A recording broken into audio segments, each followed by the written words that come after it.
दारुल उलूम देवबंद 1867 में बना था, ये बिल्कुल ठीक है। मंजर इस्लाम जो दारुल उलूम मंजर इस्लाम है बरेलवियों का, वो बरेली शरीफ में 1896 में बना था, ये भी ठीक है। बस इन दोनों के बारे में बताया। तीसरा अहले हदीस फ़िरका कब बना, इसका मदरसा कब बना, इसके बारे में क्यों नहीं बताया? क्योंकि ये खुद भी अहले हदीस है, खुद भी ज़ुबैर अली ज़ई के हाथ पर ये अहले हदीस हो चुका है, नमाज भी इसके अहले हदीसों वाली है, अकीदे भी इसके अहले हदीसों वाले हैं, उनके बारे में क्यों नहीं बताता? अहले हदीस को ये वाबी कहता है, और अगर अहले हदीस के फ़िरका कब बना ये बता देगा तो अपनी पोल खुल जाएगी, पता चल जाएगा कि मैं वाबी हूँ। इसलिए अहले हदीस के बारे में नहीं बताया। अहले हदीस के बारे में हम आपको बताते हैं। अहले हदीस का जो बानी है वो एक नहीं है, वो 3 बानी है। उसमें से एक है सैयद नज़ीर हुसैन देहलवी, पैदाइश है इसकी 1805 और वफात है इसकी 1902। तहरीक अहले हदीस के नामवर रहनुमा और मुसले थे। भारत में अहले हदीस की तशरीह में इनका किरदार नुमाया नजर आता है। इसको शेखुल कुल का खिताब मिला, वो और नवाब सिद्दीक हसन खान 1890 में तहरीक अहले हदीस के बानियान में शुमार किए जाते हैं। सैयद नज़ीर हुसैन को मसलक अहले हदीस की तरवीज और उसकी तशहीर में सबसे मौसर माना जाता है। अच्छा, बरतानवी हुकूमत के साथ इनका क्या रवैया था, किस तरह से बर्ताव था, किस तरह से बरतानवी हुकूमत के साथ मिले हुए थे, ये भी आप देख लें।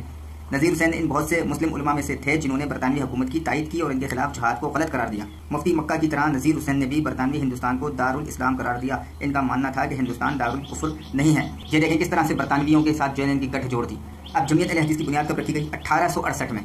1867 में दारुल उलूम देवबंद की बुनियाद रखी और 1868 में अहले हदीस फ़िरके की बुनियाद रखी। 1868 में वो जेल से रहा हुआ, यानी कि सैयद नज़ीर हुसैन देहलवी, इसको जेल हुई थी और 1868 में ये रहा हुआ भोपाल के नवाब सिद्दीक हसन खान भोपाली और मोहम्मद हुसैन बटालवी, इसके साथ मिलकर जमीयत अहले हदीस की बुनियाद रखी। आखिर ज़िक्र दोनों मदरसा रहीमिया के ही परवरदा थे। जमीयत एक मजहबी और सियासी जमात थी। और दोस्तों, अहले हदीस का फ़िरका किसने बनाया था? ये थे कौन? ये सारे के सारे इस्माइल देहलवी के ही शागिर्द हैं। देवबंद और अहले हदीस ये दोनों इस्माइल देहलवी के शागिर्द हैं। और इस्माइल देहलवी पहला कट्टर वहाबी था हिंदुस्तान का जिसने मुसलमानों को मुशरिक और बिदअती कहा। अब इसमें जो मदरसा रहीमिया का जिक्र आया है कि सिद्दीक हसन खान भोपाली और मोहम्मद हुसैन बटालवी ये दोनों मदरसा रहीमिया के ही परवरदा थे। अब मदरसा रहीमिया किसका था? मदरसा रहीमिया शाह वलीउल्लाह के वालिद शेख अब्दुल रहीम जो कि सूफी थे, बुजुर्ग थे, सुन्नी थे, आलिम थे, उनका ये मदरसा था। उन्होंने खुद ही अपना मदरसा बनाया था। उनके बाद शाह वलीउल्लाह है, वो भी सूफी थे, वो भी सुन्नी थे। उनके बाद शाह अब्दुल अजीज, वो भी सुन्नी सूफी थे। लेकिन शाह अब्दुल अजीज का भतीजा जो था इस्माइल देहलवी, उसको ये मसलक पसंद नहीं आया। उसने वहाबियत को प्रमोट करने के लिए सबसे पहले किताब तौहीद को उर्दू में कन्वर्ट करके तक़वियतुल ईमान लिखी और पूरी हिंदुस्तान के मुसलमानों को मुशरिक और बिदअती करार देना शुरू किया। यहाँ से वहाबियत की इब्तिदा होती है हिंदुस्तान में। ये है पूरा सच। अच्छा, इस्माइल देहलवी जो है वो भी वहाबियत फैलाने के लिए इतना पागल हुआ था, कभी रफ़ुल यदैन करता और कभी रफ़ुल यदैन तर्क कर देता था। इसलिए इसके शागिर्द दोस्तों में तकसीम हो गए। जिन्होंने दारुल उलूम देवबंद की बुनियाद रख ली, अपने आप को हनफी कहना शुरू कर दिया और अकीदे वहाबी वाली रखे। दूसरी तरफ वो कट्टर वहाबी जो कि रफ़ुल यदैन भी करते हैं इसके शागिर्द और इब्न अब्दुल वहाब नजदी को मुकम्मल तौर पर सपोर्ट करते हैं। ये दोनों देवबंदी और अहले हदीस इस्माइल देहलवी की शागिर्द हैं और उसी की तालीमात लेकर चल रहे हैं। और आप आगे चलकर देखें, देवबंद के अंदर ही मौदूदी पैदा हुआ और अहले हदीस के अंदर ही जेहलवी पैदा हुआ। और नेचरी सर सईद अहमद खान नेचरी था, वो खुद भी देख लें, ममलूक अली नानतवी का शागिर्द है और ममलूक अली नानतवी इस्माइल देहलवी का शागिर्द है। इस्माइल देहलवी 1831 में फौत हो गया और उसके बाद ममलूक अली नानतवी ने, जो कि 1851 में फौत हुआ था, उसने ये सारा गेम खेला। देवबंद और अहले हदीस की 2 जमातें इसी ने बनाई। अब आ जाए, इस्माइल देहलवी जो सुन्नी था वो वहाबी कैसे हुआ? अब वहाबी हैं कौन, इसके बारे में भी हम बात कर लेते हैं। लफ्ज़ वहाबी या वहाबियत 18वीं सदी के एक मुबल्लिग और एक आलिम इमाम मोहम्मद बिन अब्दुल वहाब से उनके नाम से निकला है, यानी कि उनके वालिद का नाम अब्दुल वहाब था तो उनकी निस्बत से वहाबी कहलाए। वो सऊदी अरब के एक दूर दराज इलाके नजद के रहने वाले थे जो अपने इलाके में मज़ारात पर किए जाने वाले सजदे बुजुर्गान इस्लाम से गैर शरई तवस्सुल के खिलाफ तबलीग किया करते। दोस्तों, तवस्सुल यानी वसीला, ये भी अहले सुन्नत का अकीदा है। और बुजुर्गों के मज़ारात पे जाके इआनत और इस्ताअनत करना, वहाँ जाके दुआ करना, ये भी अहले सुन्नत का अकीदा है। जबकि इब्न अब्दुल वहाब इन दोनों अकीदों के खिलाफ था, बल्कि इन दोनों अकीदे के नहीं बल्कि इसने अहले सुन्नत के खिलाफ हर अकीदा अपना निकाला। अब आगे चले क्या लिखते हैं, और इसके नज़दीक ये तमाम चीज़ें इस्लाम के खिलाफ थी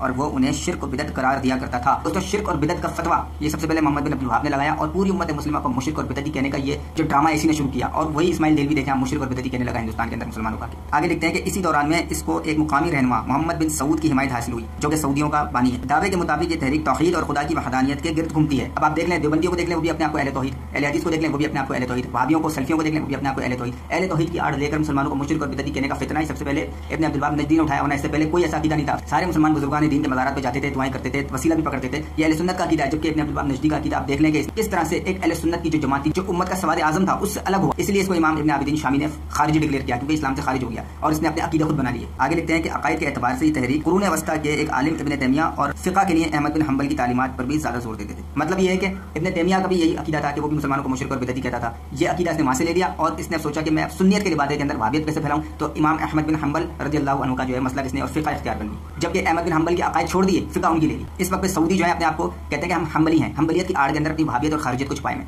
भाई अगर आप हम्बली हो तो फिर अकीदे भी हम्बलियों वाले रखो ना, वसीले को मानो, मज़ारात पर जाकर दुआ करना इसको भी मानो, ये हम्बलियों का तरीका था। लेकिन चूंकि अपनी वहाबियत और खारिजियत फैलानी थी इसलिए हम्बली लिबादा उड़ा दिया, जिस तरह से हिंदुस्तान के अंदर हनफी लिबादा उड़ा हुआ है देवबंदियों ने। आगे लिखते हैं कि दर हकीकत मोहम्मद बिन अब्दुल वहाब फ़िक़्ह और अकायद में इब्न तैमिया से शदीद मुतासिर थे और इब्न तैमिया बाज़ मसाइल में मज़हब हम्बली से मुनफरिद थे।